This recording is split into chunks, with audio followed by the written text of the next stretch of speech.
فرعون کا عبرت ناک انجام۔ فرعون کا آج سے 3000 سال قبل جب مصر میں فرعون نے بنی اسرائیل پر ظلم و ستم ڈھائے اور انہیں اپنا غلام بنا لیا، تب حضرت موسیٰ علیہ السلام کو اللہ تعالیٰ نے حکم دیا کہ اب وقت آ گیا ہے کہ تم بنی اسرائیل کو مصر سے نکال کر باپ دادا کی زمین کی طرف لے جاؤ۔ اللہ تعالیٰ کے حکم کے مطابق موسیٰ علیہ السلام اور ان کے بھائی ہارون علیہ السلام بنی اسرائیلیوں کو لے کر رات کے وقت روانہ ہوئے تو فرعون نے 10 لاکھ سواروں کے ساتھ ان کا تعاقب کیا اور حضرت موسیٰ علیہ السلام کے ہمراہیوں کی تعداد تقریباً 6,20,000 تھی۔ پس حضرت موسیٰ علیہ السلام کو لے کر پانی کے کنارے پہنچے۔ جب پلٹ کر دیکھا تو فرعون کے گھوڑوں کا غبار نظر آیا تو بنی اسرائیل حضرت موسیٰ علیہ السلام سے کہنے لگے کہ اے موسیٰ، تیرے آنے سے پہلے ہم بھی مصائب میں مبتلا رہے اور تیرے آ جانے کے بعد بھی معاملہ وہی ہے، سامنے پانی ہے، پیچھے فرعون ہے۔ حضرت موسیٰ علیہ السلام نے ان سے کہا کہ مجھے امید ہے کہ خدا تمہارے دشمن کو ہلاک کر دے گا اور تم کو زمین کی حکومت عطا کرے گا۔ حضرت یوشع بن نون نے عرض کیا کہ اب کیا حکم ہے؟ تو حضرت موسیٰ علیہ السلام نے فرمایا کہ مجھے حکم ہوا کہ پانی پر عصا مارو، اور خدا نے دریا کو وحی کی تھی کہ وہ موسیٰ علیہ السلام کے عصا مارنے سے اس کی اطاعت کرے۔ پس حضرت موسیٰ علیہ السلام نے جب پانی پر اپنا عصا مارا تو اس میں 12 راستے پیدا ہو گئے، جس میں بنی اسرائیل کے ہر قبیلے کے لیے الگ الگ راستے تھے۔ پس وہ کہنے لگے کہ ابھی راستوں میں کیچڑ ہے، ہم ایسے راستے سے نہیں چل سکتے۔ پس خدا نے باد صبا کو بھیج کر راستے خشک کر دیے۔ جب داخل ہوئے تو کہنے لگے ہم ایک دوسرے کو دیکھ نہیں سکتے کہ دوسروں کا حال کیا ہوگا۔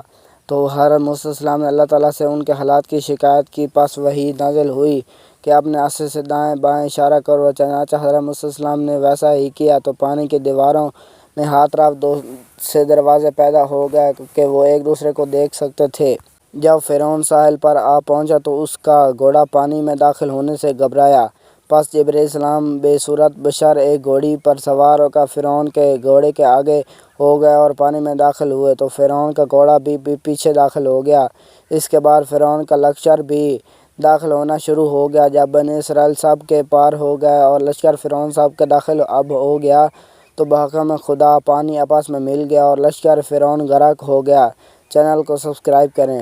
جب فرعون غرق ہونے لگا تو عذاب الہی کے ڈر سے کہنے لگا کہ میں اسی ایک واحد حق پر ایمان لاتا ہوں، مگر اللہ تعالیٰ کی طرف سے جواب دیا گیا کہ اب ایمان لاتا ہے، حالانکہ تو پہلے نافرمانی کرتا رہا اور مفسد بنا رہا، تو آج ہم تیرے بدن کو دریا سے نکال لیں گے مفسد تاکہ تو مچھلیوں کے لیے عبرت ہو اور بہت سے لوگ ہماری نشانی سے باخبر ہیں۔ فرعون کی لاش قرآن کریم صحیح ثابت ہوئی اور فرعون کی لاش 1881 کو بحر احمر سے ملی، جو کہ آج بھی مصر کے عجائب خانے میں محفوظ ہے۔ فرعون نے خدا ہونے کا دعویٰ کیا اور اللہ تعالیٰ نے اسے غرق کر کے اس کی لاش کو نشان عبرت بنا دیا۔ فرعون کی لاش کی لمبائی 202 سینٹی میٹر ہے۔ فرعون کی لاش 1235 قبل مسیح میں سمندر میں ڈوبی ہوئی تھی۔ 3000 سال 100 سال سمندر میں پڑے رہنے کے باوجود یہ گلنے سڑنے سے محفوظ رہی۔ یہ واقعہ اس بات کا ثبوت ہے کہ قرآن مجید ایک الہامی کتاب ہے۔ سبحان اللہ۔ فرعون کا اصل نام کیا تھا؟